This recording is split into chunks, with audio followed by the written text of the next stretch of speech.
suami kamu datang ke rumah. Dia minjem sertifikat rumah, mau digadaikan ke bank. Itu yang membuat saya kalau lihat dia tuh jijik banget ya. Orang itu nggak bayar-bayar ke kamu. Dan jumlahnya itu nggak sedikit.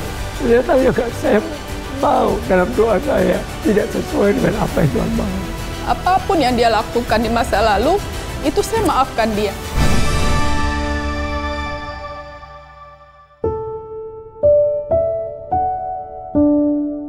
Ya, saya setuju nih.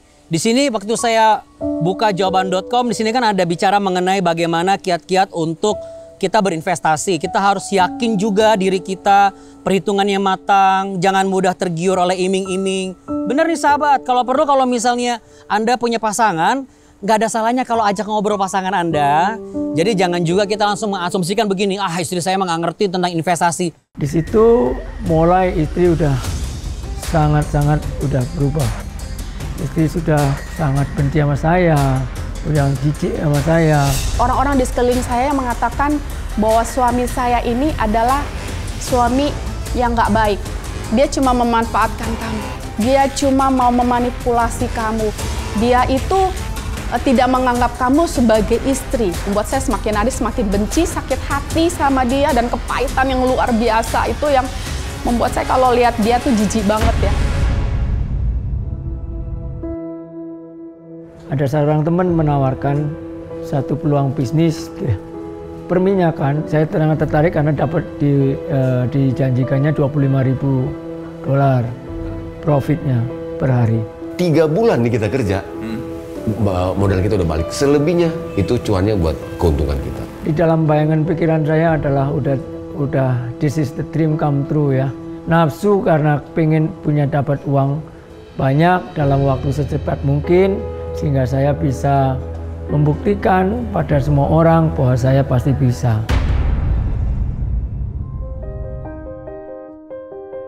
Ma, Papa ada rencana nih, Ma. Gimana kalau kita pinjam sertifikat rumahnya Mama? Soalnya gini, Ma. Papa tuh ada bisnis bagus, Ma. Menjanjikan. Beneran. Pa, apapun alasan Papa, Mama nggak setuju. Waktu dia ngomong seperti itu, saya bilang, jangan. Karena itu adalah satu-satunya aset yang papi saya punya. Udah deh, nggak usah hidup yang aneh-aneh, kayak gini aja udah. Tapi istri saya bilang nggak boleh. Karena itu harta satu-satunya. Tapi saya pergi sendiri ke rumah mertua. Saya ngomong sendiri langsung ke mertua. Saya izin bilang 2-3 bulan gitu pakai. Makasih ya, Ma ya. Udah percayain aku buat pinjemin sertifikat ini ke bank. Ya, semoga bisnis kamu berjalan lancar. Saya merasa sangat yakin waktu itu bahwa pasti saya berhasil. Jadi peluangnya emang secara matematika itu sangat bagus. Tadi suami kamu datang ke rumah. Dia minjem sertifikat rumah, mau digadaikan ke bank. Itu saya sedih, tapi saya nggak bisa buat apa-apa. Jadi akhirnya saya mengikuti saja. Apa yang menjadi maunya suami saya mengikuti. Saya pinjam ke bank itu 5M. Saya pinjam ke bank itu 5M, waktu itu keadaan keuangan perusahaan saya cukup lumayan bagus karena ada beberapa proyek yang ongoing ya. Halo, selamat sore dengan Bapak Samuel Subagio. Iya Pak, saya Putri nih Pak, ingin menginformasikan kalau misal pembayarannya sudah di tempo nih Pak. Iya Bu, ya saya akan usahakan. Ya soalnya lagi ada kendala gini Bu. Tetapi setelah kami tunggu-tunggu setahun kemudian ternyata itu fiktif. Siapa Pak? Orang Bang mah. Didapat akhirnya juga hancur.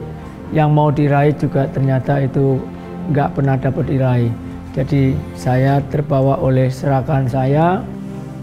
Kata Papa bisnisnya maju, jalan. Terus tadi ditagih cicilan? Nyicil itu cuma 1 kali kepada bank atas bank kredit saya.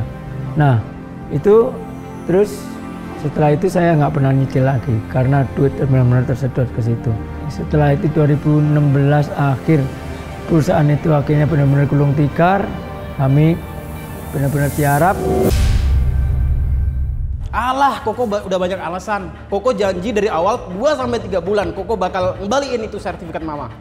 Koko udah lebih dari 3 bulan. Mana janji Koko sampai sekarang? Keluarga istri ini sudah mulai gelisah.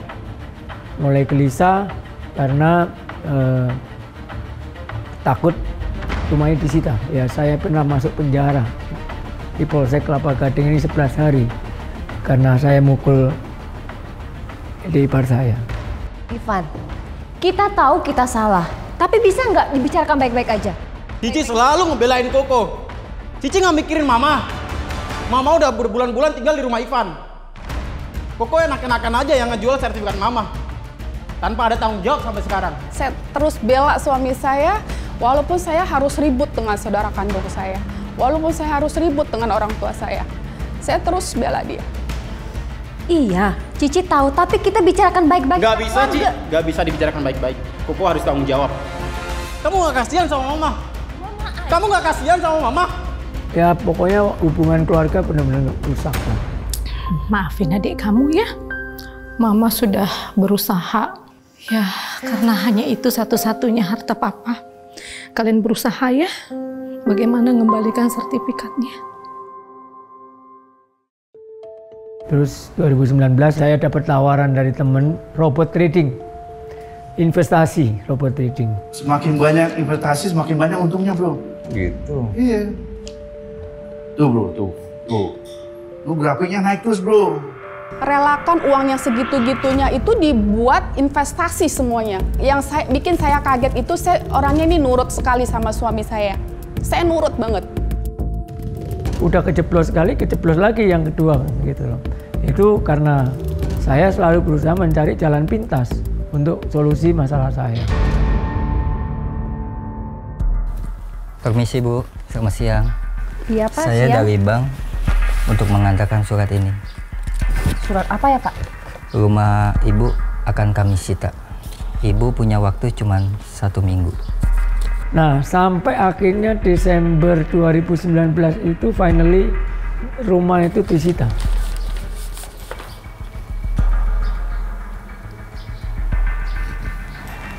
Jadi suami saya belum bayar ya Pak? Betul Bu, cuman baru sekali doang.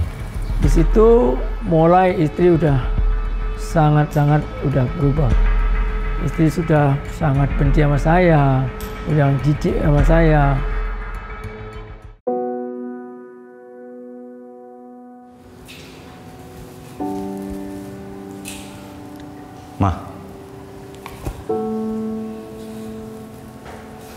Maafin papa, Ma. Orang-orang di sekeliling saya mengatakan bahwa suami saya ini adalah suami yang nggak baik. Dia cuma memanfaatkan kamu. Dia cuma mau memanipulasi kamu. Dia itu tidak menganggap kamu sebagai istri. Ya, disitulah akhirnya saya tambah benci lagi sama suami saya. Dan saya meyakinkan diri saya bahwa dia bukan laki-laki, dia bukan suami yang baik, dia suami yang jahat, dia cuma membuat saya menderita. Doktrin seperti itu tuh ada terus di kepala saya, yang membuat saya semakin hari semakin benci, sakit hati sama dia, dan kepahitan yang luar biasa itu yang membuat saya kalau lihat dia tuh jijik banget ya. Kalau saya kesenggol dia sedikit aja, itu saya langsung cuci. Saya cuci bagian badan saya yang kena, entah tangan saya, entah pundak saya atau apapun, itu saya cuci, saking saya jijik sekali sama dia gitu. Tetapi carilah dahulu kerajaan Allah dan kebenarannya, maka semuanya itu akan ditambahkan kepadamu. Sebab itu, janganlah kamu khawatir akan hari besok, karena hari besok mempunyai kesusahannya sendiri. Kesusahan sehari, cukuplah sehari. Saya benar-benar kaget. Oh, ternyata ini. Kenapa kayak saya sama Tuhan kayak beda frekuensi. Kayak saya doa saya nggak pernah nyambung sama Tuhan.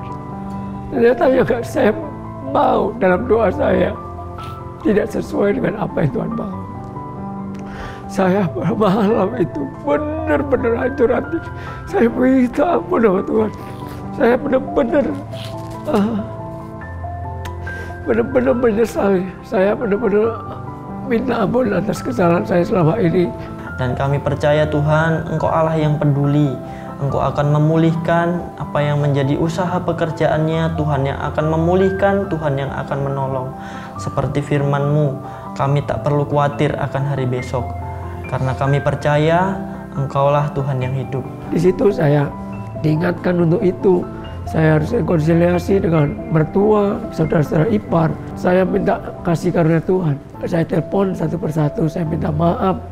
Dan luar biasa bahwa ternyata mereka itu sudah lebih dulu mengampuni saya sebelum saya minta maaf. Ya, Papa tahu. Selama ini Papa bikin salah sama keluarga Mama. Apa Mama nggak ngasih kesempatan maaf buat Papa? Kok saya tiba-tiba lihat muka suami saya kasihan gitu. Saya kasihan, kenapa saya jadi kasihan ya? Oh, saya nggak boleh seperti itu. Berubah pikiran saya tuh, saya lihat suami saya baik loh dibandingin suami orang lain loh. Sadar bahwa oh, saya selama ini setahun ini saya diperbudak iblis, saya terus dimanfaatkan, hidup saya sengaja dihancurkan, dan saat itu saya berubah. Memulihkan hati saya mengerti bahwa saya punya Tuhan yang luar biasa. Sudah ditebus sama Tuhan, barulah saya mulai lahir baru lagi. Dari sini saya mengalami pertobatan. Maafin Mama juga ya. Mama juga terlalu benci sama Papa. Dan hidup saya benar-benar dipulihkan, hati saya dipulihkan. Saya memaafkan suami saya apapun dia. Apapun yang dia lakukan di masa lalu, itu saya maafkan dia. Kalau firman Tuhan berkata 7 kali 70 kali untuk kita bisa mengampuni, lakukanlah itu. Kenapa? Karena dengan mengampuni, hati kita akan tenang, hati kita akan beres, hati kita akan damai. Itu yang membuat saya selalu tenang saat ini, selalu damai. Kenapa? Apapun yang suami saya lakukan saat ini ya, mungkin ada respon-respon otomatis lamanya, itu saya terus mengampuni dia. Saya terus mengampuni dia. Apapun dia lakukan, saya terus mengampuni dia. Seperti Tuhan sudah mengampuni saya. Itulah yang saya lakukan. Saya mau katakan bahwa Tuhan bahwa Engkau baik. Saya nggak bisa bayangkan bahwa hidup saya tidak dalam Tuhan. Pasti saya sudah entah mungkin bunuh diri, entah mungkin lari dari istri, meninggalkan anak istri tanpa mau bertanggung jawab. Pasti hidup saya semakin kelam begitu. Tetapi saya bersyukur, saat saya dalam keadaan kekelaman ini saya ada di dalam Tuhan dan punya komunitas yang mendukung saya, itulah yang menjadikan saya bisa menang. Makanya sahabat, sebenarnya kenapa ya orang bisa terjebak dengan janji manis dalam investasi? Karena memang kitanya juga sudah ambisius banget gitu loh. Udah kepengen banget yang namanya untung gede. Padahal sebenarnya kita harus was-was dan perhitungkan dengan matang.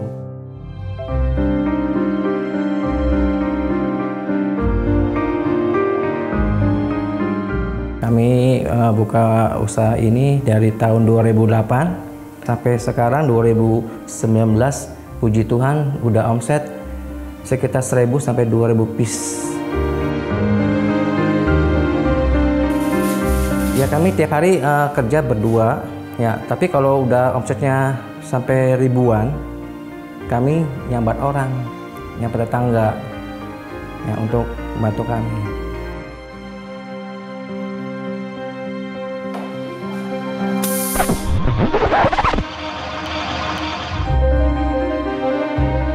Tapi ya orang kan lihatnya sekarang lihatnya enak, tapi kan mereka nggak tahu pengorbanan saya gimana dari awalnya gitu tuh.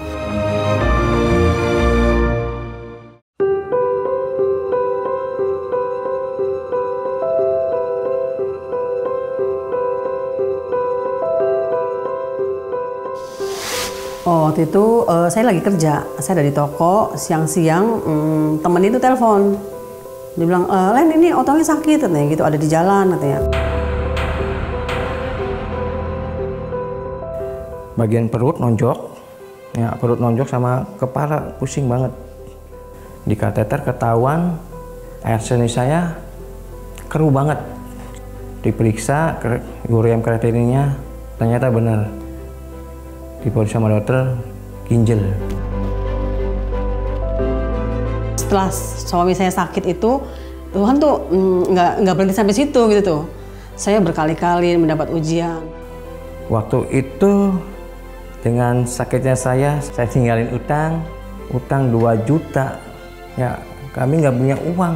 Hanya kami dari utang 2 juta itu, ya kami rundingan sama istri, gimana kalau kita buka toko sembako. Ya, hanya ada teman yang mau bantu.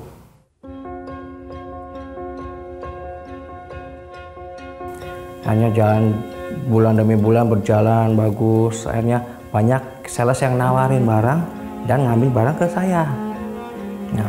Ya dari minggu pertama, minggu kedua sampai bulan demi bulan tuh bener bayarannya. Sampai bulan berikut ngambil barang banyak, nggak tahu dia nggak kembali lagi. Dicari-cari nggak ada orangnya. Ya akhirnya toko sembako tutup. Ya bangkrut. Akhirnya dari sembako bangkrut dan kami ada yang nawar lagi usaha beras. Ini beras bukan sekilo 2 kilo tapi karung-karungan. Ya. Akhirnya kami usaha beras. Ya ada yang pesan sekarung, 2 karung. Ya puji Tuhan bayarnya bener, seminggu bayar.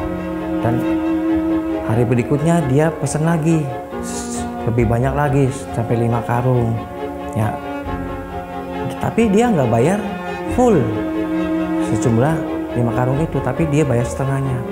Tapi dia ambil lagi beras lebih dari 5 karung, 10 karung. Jadi kan nota kan numpuk. Kami kasih lagi, tiba-tiba orang itu nggak bayar ke kami. Akhirnya kami datengin ke rumahnya. Nggak ada, orangnya nggak ada, kabur kemana, dan jumlahnya itu nggak sedikit. Ya waktu utang saya banyak, saya sempat frustasi, saya sempat down. Ya, akhirnya dengan begitu saya bicara sama istri berdua, hanya minta hikmat sama Tuhan. Terus ya saya juga waktu itu ya sudah dalam Tuhan tapi tidak sungguh-sungguh gitu tuh. Saya sepertinya tuh sombong gitu tuh. Saya nggak udahlah ngandelin Tuhan yang lama gini gitu. Akhirnya sepertinya memang Tuhan berbicara gitu ya. Tuhan bilang lakukan bagian kamu katanya gitu. Nanti aku yang akan melakukan bagian aku, Tuhan bilang gitu. Ya saya tuh waktu itu bingung gitu. Tuhan saya lakukan bagian saya apa? Saya bilang gitu ya. Tuhan bilang ya bagian kamu yang ngampunin orang itu katanya gitu. Cuma emang dengan mengampuni itu uang datang, pikir saya gitu ya. Terus Tuhan ya saya akhirnya waktu itu saya dapat rema gitu. Saya dapat ayat firman Tuhan waktu itu di Mazmur 127 ayat 1. Jikalau bukan Tuhan yang membangun kota, sia-sialah kamu membangunnya. Oh, saya baru nyambung. Maksudnya saya itu kerja keras segala macam kalau bukan memang Tuhan yang izinkan, dan itu waktu itu masih hati saya masih keras gitu. Percuma, sia-sia gitu tuh. Saya waktu itu dapatnya seperti itu gitu tuh. Ya, waktu itu saya rasanya gimana ya? Berat banget kayaknya ngucapin kamu doain supaya orang itu diberkati. Ya, saya minta bantuan Roh Kudus itu ya. Roh Kudus, saya manusia biasa, saya nggak bisa. Secara daging saya nggak kuat gitu tuh. Kayaknya dia tuh udah nyiksa saya gitu tuh, udah bikin suami saya seperti ini, suami itu gitu. Akhirnya ya saya belajar waktu itu, saya belajar, nggak gampang, saya belajar.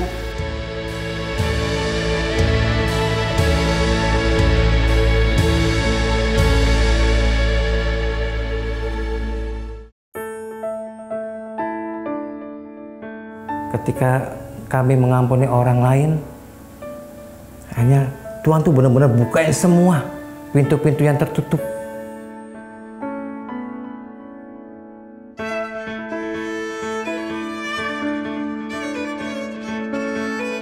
Yang dulu omsetnya cuma di bawah 100 biji, sekarang sudah ribuan.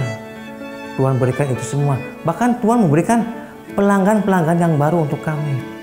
Yang dulu pelanggan cuma berapa toko, sekarang Tuhan sudah melipat gandakan dari 100, 200, 300 Tuhan berikan itu semua. Saya juga sampai heran, kami sampai heran.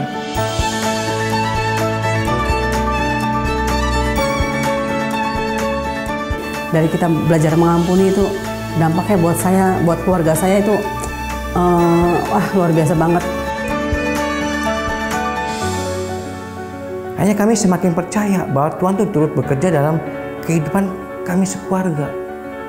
Percaya, maka dari itu kami bangkit dan bangkit. Bahkan waktu itu saya punya kartu kredit sampai 4, sudah tertutup semua, sudah lunas semua.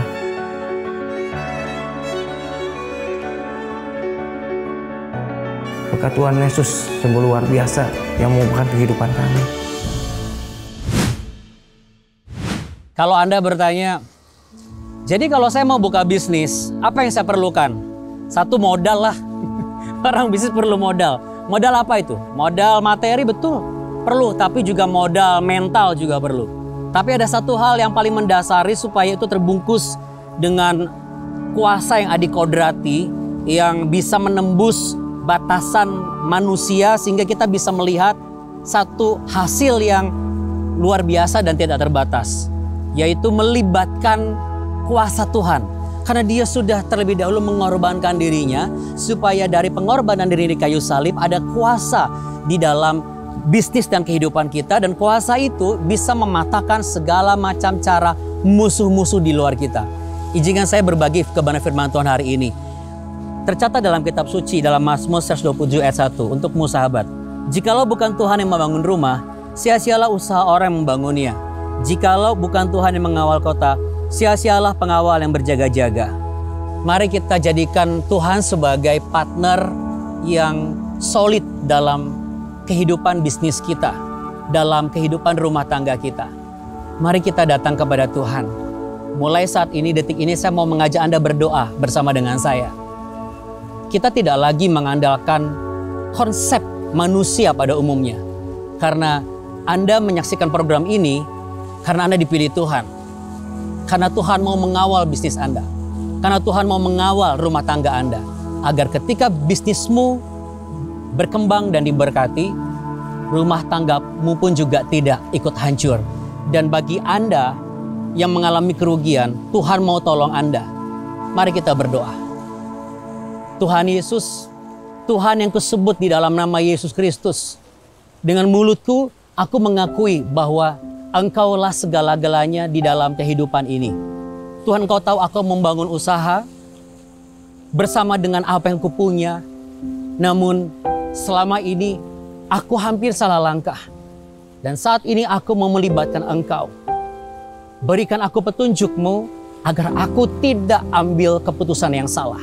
Sebab aku menerima janji Tuhan di dalam nama Yesus Kristus. Katakan sama-sama dengan saya, aku terima janji Tuhan di dalam nama Yesus Kristus.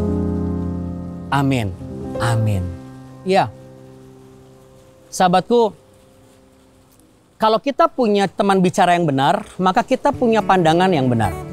Pandangan yang benar ini akan membawa kita kepada satu situasi dalam mengambil keputusan dengan cara yang benar. Mulailah membangun komunikasi dengan sahabat-sahabat baru Anda, yaitu sahabat 24. Setiap hari mereka tuh bisa Anda hubungi loh.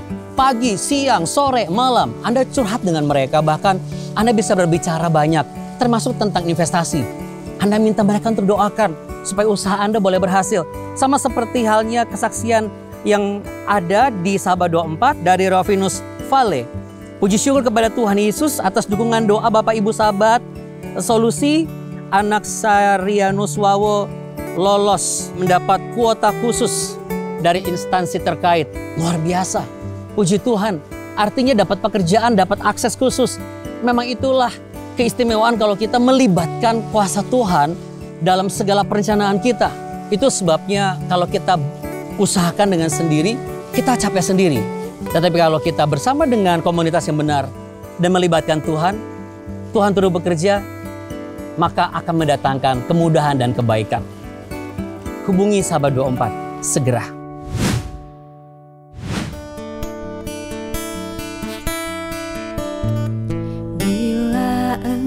Engkau tak besertaku,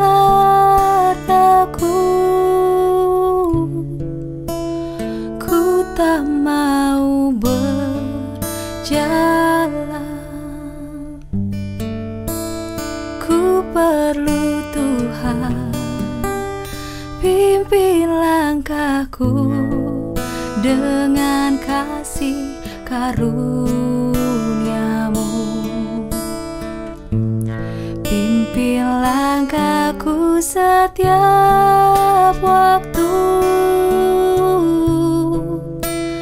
berjalan dalam roh-Mu.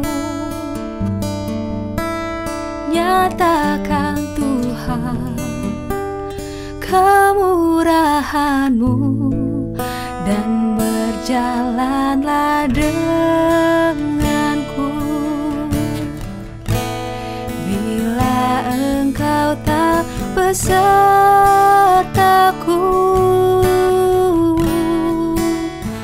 ku tak mau berjalan.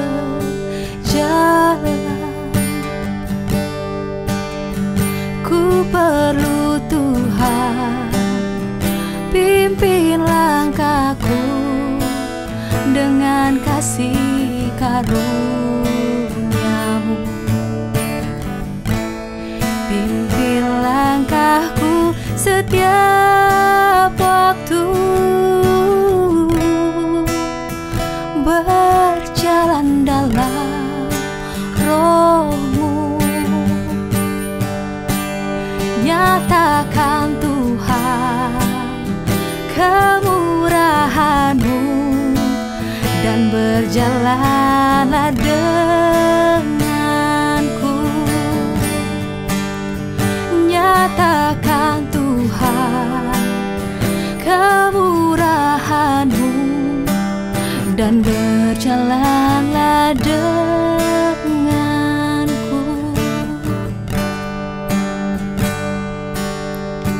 Berjalan denganku. Oh, oh.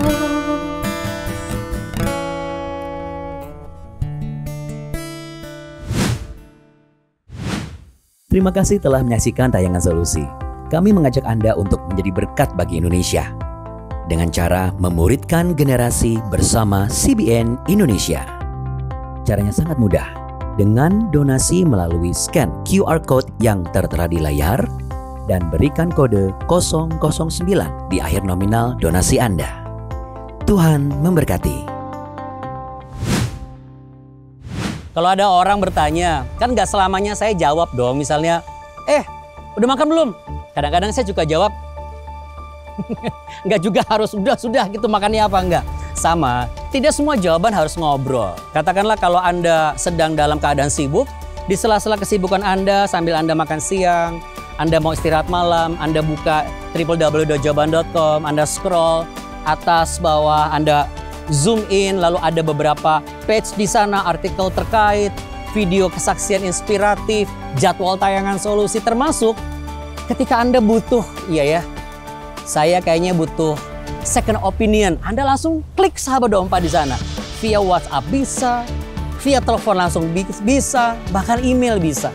Dan hasil dari situ, besok pagi Anda bangun, Anda sudah mendapatkan jawaban yang pasti bahwa kalau orang di luar sana melibatkan apa yang mereka tahu, tetapi kita melibatkan yang Maha Tahu, yaitu Tuhan. Terima kasih ya sahabat. Kebersamaan kita hari ini, saya berdoa usaha Anda dan investasi Anda tidak akan menemui kegagalan, tetapi berhasil sebab Tuhan ikut di dalamnya. Tetap bersemangat, tetap berinvestasi bersama dengan Tuhan, tetap bahagia. Karena apapun masalahnya, kita nggak perlu takut. Di dalam Tuhan pasti ada solusi. Tuhan berkati.